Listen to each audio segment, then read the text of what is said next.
Segundo tema, vamos a hablar de corriente. ¿Cómo se produce la corriente en un conductor? Para eso vamos a recurrir al modelo atómico. Ustedes saben bien cuál es el proceso de producción de electricidad en un metal como por ejemplo el cobre. Vamos a hacer una nueva aproximación al tema. ¿Okay? Pónganle cuidado, este es totalmente diferente a lo que ustedes ya conocen. A ver, vamos a partir del átomo. ¿Cuál es la teoría? La teoría del átomo, ustedes ya la saben.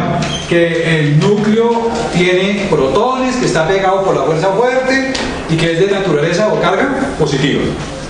Y que alrededor del núcleo existen unas piedras, unos pedazos de materia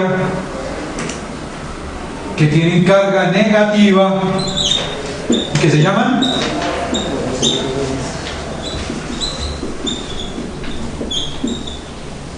electrones. ¿Sí se dan cuenta? ¿Okay? Electro. Bueno, muy bien. ¿Listo? Con respecto a la teoría atómica, al modelo atómico de Bohr, a mí siempre me ha surgido una pregunta. ¿Bien? Me parece una pregunta, pues, hasta normal, ¿no? Fíjense que si yo comparo este electrón, con este otro, ¿está bien? ¿Qué voy a obtener? Voy a obtener que son pelotas exactamente iguales. Voy a obtener que tienen la misma cantidad de materia, el mismo peso, la misma carga, todo. Por eso se llaman electrones, son todos igualitos.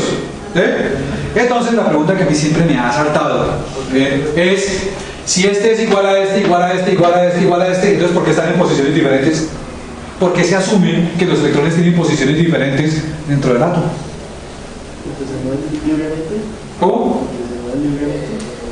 No se mueven libremente porque están aquí confinados a teóricamente, están confinados a un camino de movimiento que se llama, ¿cómo se llama? Campo de Valencia. No. Órbita. ¿Está bien? Órbita. ¿Está bien? Bueno, le repito. ¿Qué hace que este electrón se mueva en una órbita diferente a este, diferente a este, diferente a este? ¿Qué hace que eso suceda? ¿Por qué? ¿La cantidad de carga? Todos tienen la misma carga. Todos tienen la misma cantidad de materia. Todos miden exactamente igual. ¿Sí? Todos tienen la misma vibración porque también son ondas. ¿Sí? Entonces, ¿en dónde radica la diferencia para que uno esté en un lado y otro esté en el otro lado? ¿En dónde? ¿La energía cinética del electrón? ¿En dónde dice usted? La energía cinética del electrón. En la velocidad. ¿En qué dice usted? En la energía cinética. Las dos palabras son la misma vaina. ¿Está bien? ¡Correcto! ¿Está bien? En la cantidad de energía cinética. ¿Está bien? O sea, la energía cinética es una propiedad física. O sea, es un tamaño, es una cantidad de carga, ¿es alguna vaina? No. La cantidad de energía es un estado de la materia. ¿Está bien? La energía cinética está definida como ¿qué? Un medio de masa por velocidad al cuadrado. Entonces, yo puedo hacer que la misma cantidad de materia, la misma, tenga diferentes cantidades de energía. ¿Cómo lo logro? Variando la velocidad. Entonces, si yo me pongo a mirar eso, pues lo que voy a ver es que los electrones tienen diferente nivel de energía cinética, o sea, se mueven a diferente velocidad. ¿Qué puedo decir yo del estado de energía de este electrón con respecto al estado de energía de un electrón aquí? ¿Cuál de los dos tiene más energía? El del exterior, porque tiene más berraquera para poder contrarrestar la atracción del núcleo. Entonces se encuentra más lejos. ¿Están de acuerdo? Bien. Por lo tanto, estos electrones que están aquí son electrones de alto nivel de energía. Ahí quería yo llegar. ¿Está bien? Giran más rápido. ¿Sí? Bueno. Hasta ahí vamos bien. Ahora, la electricidad comienza a producirse aquí. Pónganle cuidado. Supongamos que yo tengo un electrón allá en esa última capa, que a propósito se llama ¿cómo? Ahora sí, la capa de valencia del átomo. ¿Bien? Supongamos que yo tengo un electrón por allá, pueden ser muchos, ¿no? De hecho, de acuerdo al número atómico, pues tiene 4, 5, etc. Bien. Supongamos uno, y ese va en pura, va barriendo grandes ángulos, ¿no? Grandes cantidades angulares. Y de pronto, ya con una caída. Va en pura, y de pronto, ya con una caída. ¿Qué pasa? Sale disparado. Sale ya para el carajo, ¿sí o no? ¿Estamos de acuerdo? Bueno, muy bien. Entonces, fíjense, ¿qué es lo que hace que este señor esté a semejante distancia del núcleo? Pues que tiene un alto nivel de energía, ¿sí o no? ¿Cómo sería la forma de meterle zancadilla o hacer que se salga del átomo? Pues meterle más energía. Así de simple. Entonces, si yo cojo a esto y le sumo más energía, entonces este señor básicamente se va a salir del átomo. ¿Bien? Ese que está salido del átomo porque tiene un alto nivel de energía, ese es el culpable de que estemos aquí.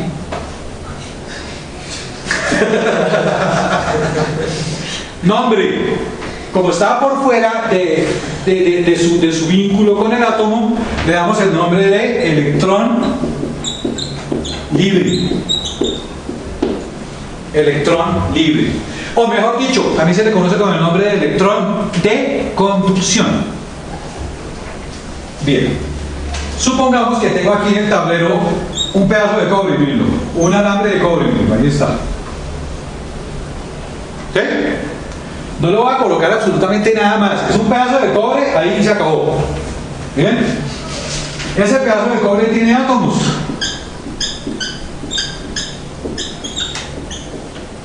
Y lógicamente ese átomo tiene capa de valencia, ¿sí o no? Y en esa capa de valencia de cobre, pues hay electrones, ¿sí o no? Bien, bueno, listo. En estado natural, ese señor tiene electrones libres, electrones de conducción. Por eso ese metal se llama conductor. ¿Sí? La pregunta del millón es: ¿cómo hice yo para meterle la energía, la zancadilla esta que está acá, para que los electrones se salgan de la capa de valencia? ¿Bien?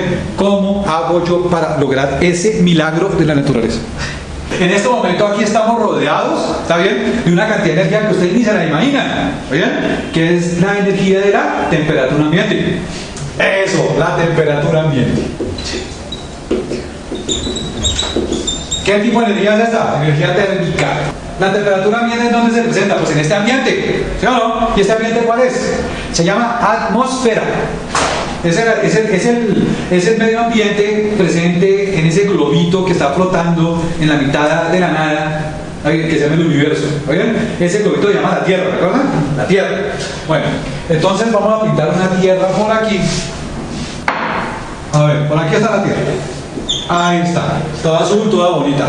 ¿Está bien? Y esa Tierra es que tiene una temperatura ambiente dentro de la atmósfera, ¿no es cierto? Bien. Supongamos como referencia 0 grados Celsius, que sería como el centro de la temperatura ambiente. Pregunta: ¿cuál sería el máximo nivel de temperatura ambiente que hay dentro de la atmósfera terrestre? Digamos que siendo bien conservadores, digamos que la máxima temperatura ambiente en este globo es más 50 grados Celsius. ¿Sí? Bueno. Ahora, ¿cuál sería el otro lado? La temperatura más bajita en la atmósfera terrestre. Por ejemplo, el Polo Sur, Antártida. ¿Bien? Allá puede llegar hasta menos 49. ¿Sí? Bueno, entonces pongámosle también, como para redondear, menos 50 grados Celsius. Este sería el rango de temperaturas aquí adentro. Aquí. Donde vive esta especie. ¿Estamos de acuerdo? Bien. Pero eso es allá adentro. ¿Cómo es la cosa aquí afuera? ¿Vieron? ¿Cómo es la cosa aquí afuera?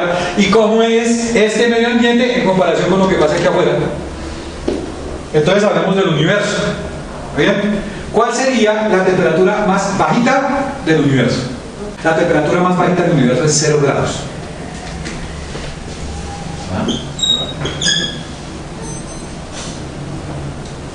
¿Cómo así que 0 grados? Ah, se me olvidó. Es que la escala del universo es diferente. Ya no es en Celsius, sino es en grados Kelvin. Ya es en grados Kelvin. Por eso la escala Kelvin se llama la escala de temperatura absoluta. ¿Está bien? Bueno, entonces a nivel del universo, o sea, por fuera, en el espacio, tenemos que la escala comienza en 0 grados. Por debajo de 0 no hay nada. ¿Está bien? Nada. Esa es la temperatura más baja del universo. Bien, bueno, la pregunta del millón. Entonces, nuestro planeta, con respecto al universo, más o menos, ¿en dónde se encuentra? O sea, ¿qué distancia hay desde el 0 hasta nuestro cero. Nuestro cero Celsius equivale a 273 grados de la escala del universo. Somos un planeta de tierra caliente. Al ser un planeta de tierra caliente, pues la energía térmica que se encuentra dentro de toda la atmósfera es una energía térmica alta. La energía térmica es un alto nivel de energía térmica. Por lo tanto, toda la materia está sometida a un alto nivel de energía térmica. Mejor dicho, a la temperatura ambiente. Entonces ahora sí revisemos el caso del cobre otra vez, pero revisémoslo en otro contexto. Ahora revisémoslo en medio de la temperatura ambiente. Y así tienen ustedes que ver todos los materiales de aquí en adelante. Todos los materiales que ustedes contemplen de aquí en adelante tienen que estar rodeados de energía térmica, a menos que estén estudiando un satélite que se está por fuera de la Tierra. ¿Sí se dan cuenta? Ahí la física del satélite cambia. Cambia.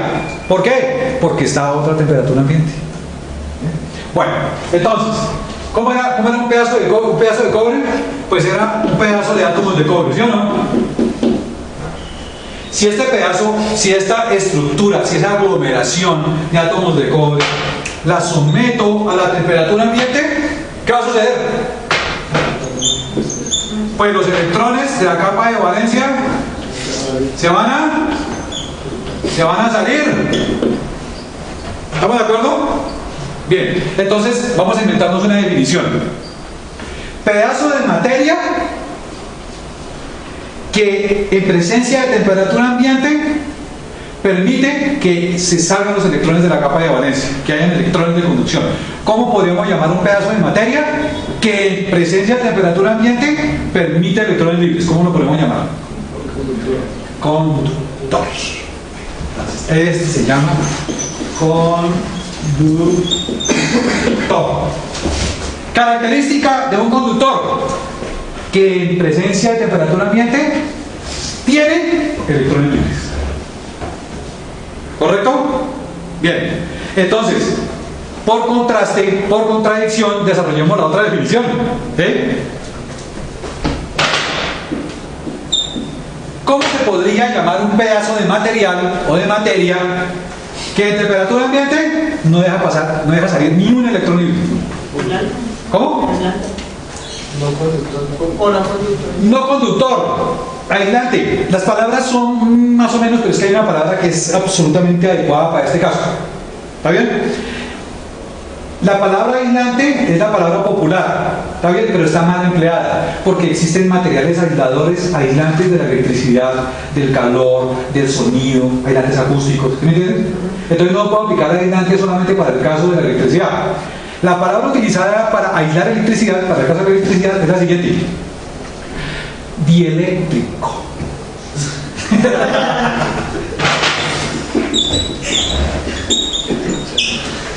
Entonces, material o pedazo de materia que en temperatura ambiente no tiene electrones libres, dieléctrico.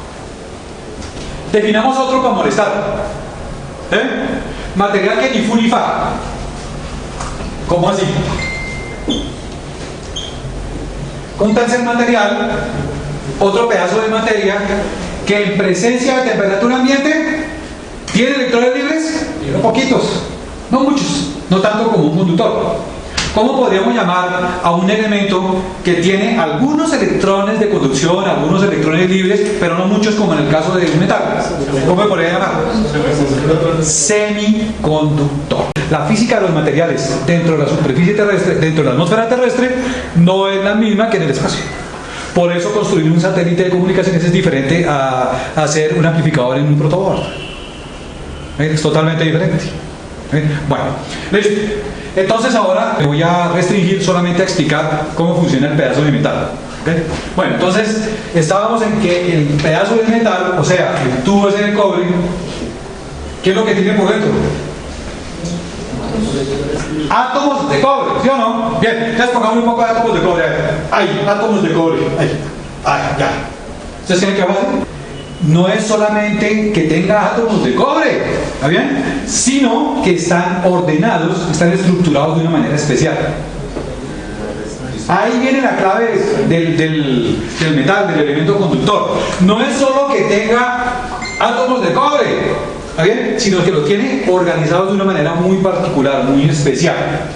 Por eso se dice que el metal tiene algo llamado estructura cristalina.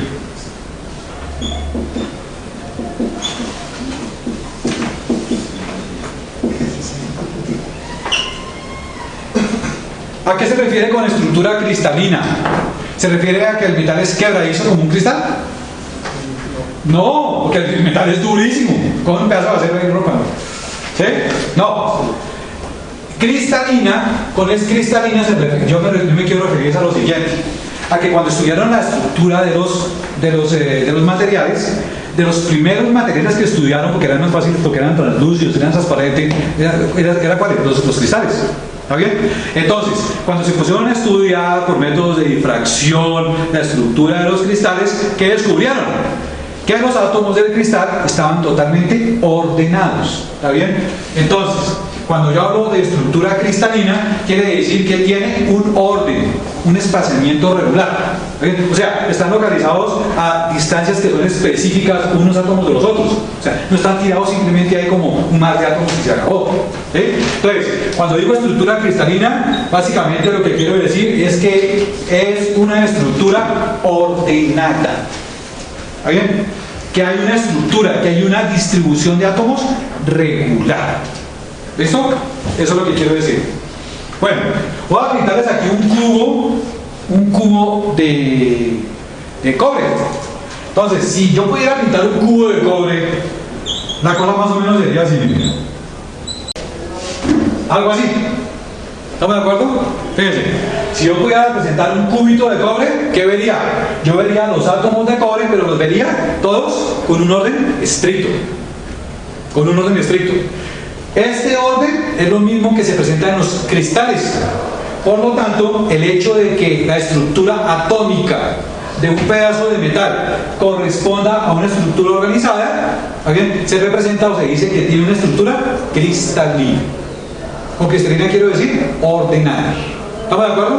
Bueno, listo. Vamos a coger este cubo de cobre para hacer la parte básica de cómo funciona un pedazo de metal. Bien, listo. A este pedazo de metal, estos son átomos, ¿se acuerdan? Recuerden, son átomos. Le vamos a meter ahora temperatura ambiente. ¿Listo? Bien. Fíjense este cubo cómo está hecho. Átomo aquí, átomo por acá, átomo por acá, átomo por acá. ¿Qué hay por aquí? ¿Esto que hay aquí qué es? ¿Qué es? Diga, sin miedo. ¿Qué ve usted ahí? Vacío. ¿Está bien? Vacío. ¿Está bien? Este pedazo de plástico tiene es un polímero, ¿no? Entonces quiere decir que tiene sus átomos, tienen una forma especial, están totalmente regulados, ¿está bien? Pero entre átomo y átomo hay vacío. ¿De qué está hecho mayoritariamente este marcador? ¿De qué está hecho mayoritariamente? ¿Qué es lo que más hay aquí? Hay vacío. ¿Qué les parece esto? Esto es una estructura de átomos en donde la gran mayoría de esta estructura está llena de espacio vacío. En un pedazo de metal hay átomos de cobre y la gran mayoría de esa vaina es vacío. ¿Bien? ¿Qué es vacío? Que no hay nada. ¿Sí? Es para que no piensen en teorías todas extrañas. ¿Sí? Espacio libre.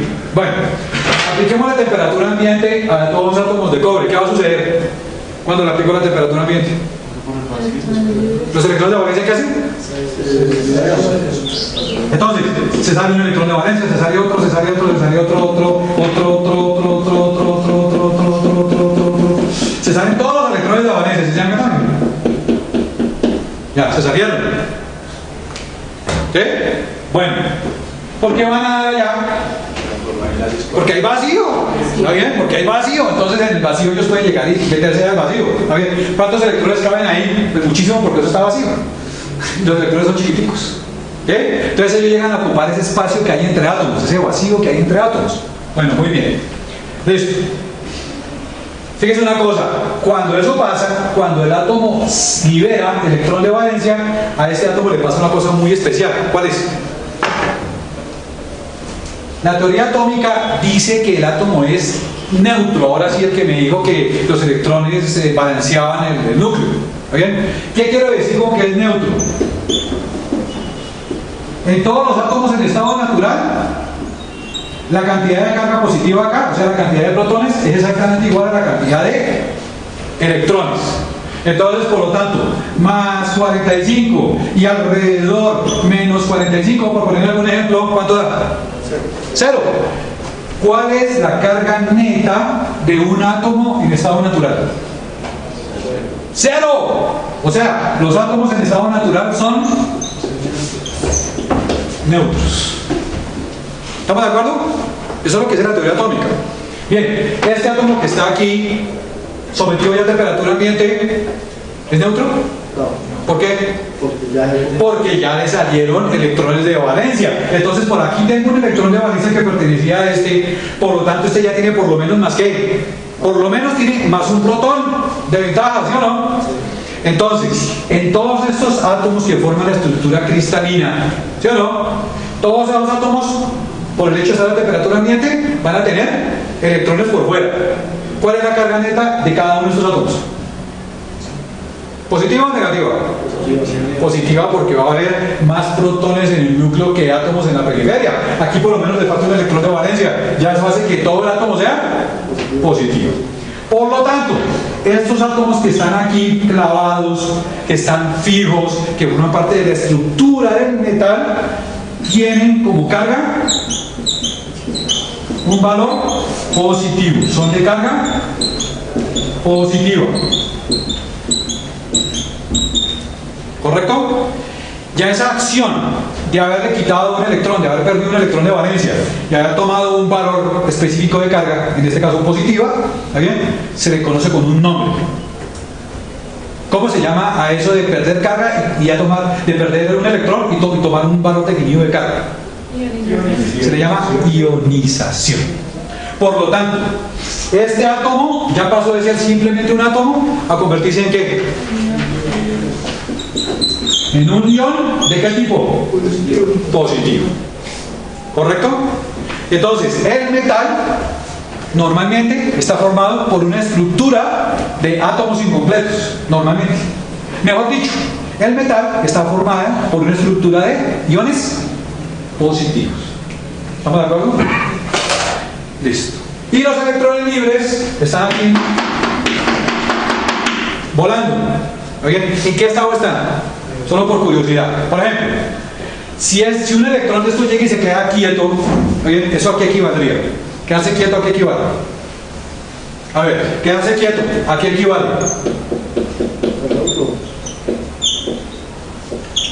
Quedarse quieto, ¿a qué equivale?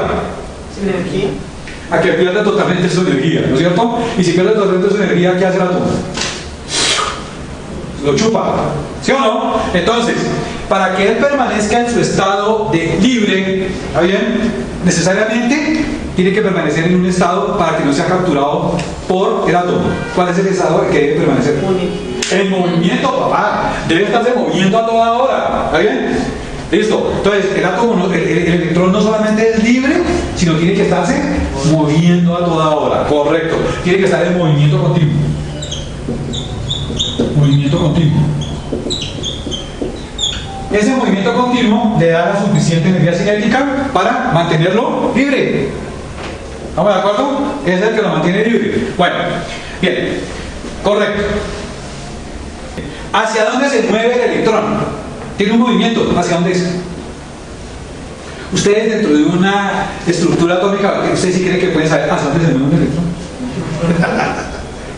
¿No?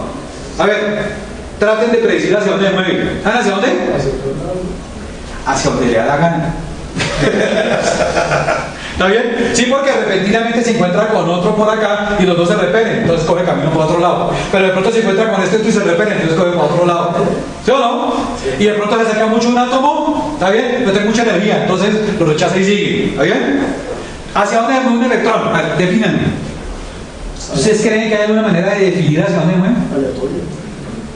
Entonces el movimiento de los electrones normalmente va a ser ¿de qué tipo? Va a ser loco, va a ser desenfrenado Va a ser desordenado, va a ser impredecible. ¿Sí o no? Va a ser todo eso. Mejor dicho, resumámoslo con una palabra. Una palabra que me resuma un movimiento loco, desenfrenado, desordenado e impredecible. Una palabra que me llene todo esto. ¿Cuál sería? ¿Cómo?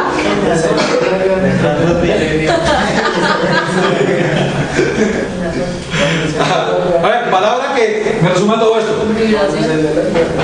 Movimiento aleatorio. ¿Está bien? ¿Te lo digo, man? ¿Está bien? Entonces, los electrones, por naturaleza, tienen un movimiento aleatorio. ¿Está bien? Imposible de definir. Se mueven y se mueven. Muy bien. Entonces, ¿cómo está nuestro pedazo de cobre? Miren, el pedazo de cobre entonces tiene realmente dos partículas adentro. Y todo pedazo de metal es así. ¿Está bien? Tiene una partícula que es un átomo incompleto. Y un grupo de átomos incompletos son los que forman la estructura, la forma del alambre, del pedazo de conductor. ¿Qué pasaría si yo quito algunos de esos de la estructura? Pues se me rompe el pedazo de cobre. Eso equivale a fundir el cobre, ¿sí me entienden? Entonces, mientras que yo no esté fundiendo el cobre, mientras que permanezca rígido, ¿eso qué quiere decir? Que los átomos de cobre están formando una estructura y siempre está organizada, siempre es regular, siempre va a estar así. ¿Correcto? Bien, háganse cuenta entonces que un pedazo de cobre es como una rejilla llena de átomos de cobre. ¿Estamos de acuerdo? Bien. Y fuera de eso están los electrones libres dentro de los espacios. Se están moviendo a toda velocidad, ¿no es cierto? De hecho, esa velocidad con la cual se mueven se llama la velocidad de Fermi. ¿Qué? Y se la pasan ahí moviéndose a toda hora. Entonces, si usted pudiera mirar con un microscopio super la berraquera un pedazo de cobre, ¿qué verían? Una reja, una estructura conformada por átomos incompletos, o sea, iones positivos y un poco, ¿no?, de cacharritos allá moviéndose a toda velocidad. ¿Oyen? ¿Cuáles son esos? Iones negativos, mejor dicho, electrones libres. Exactamente así, es un pedazo de metal. ¿Cómo les parece? Fantástico, ¿sí o no? Cada vez que ustedes cogen un pedazo de cobre, eso es lo que están cogiendo. Cojan un pedazo de cobre, a ver. Cojan este pedazo de cobre, este cable. ¿Oye? ¿Qué están cogiendo? Miren, ¿sí ven? Miren, la estructura metálica, ¿sí la ven? ¿Sí la ven? Eso es lo que están cogiendo, miren, una estructura de átomos, ¿sí la ven? Y por dentro, ¿sí lo ven? Un poco de electrones libres. ¿Estamos de acuerdo? Bueno, ¿alguna pregunta ahí? Bien. Eso es todo, esa es la estructura de un pedazo de cobre.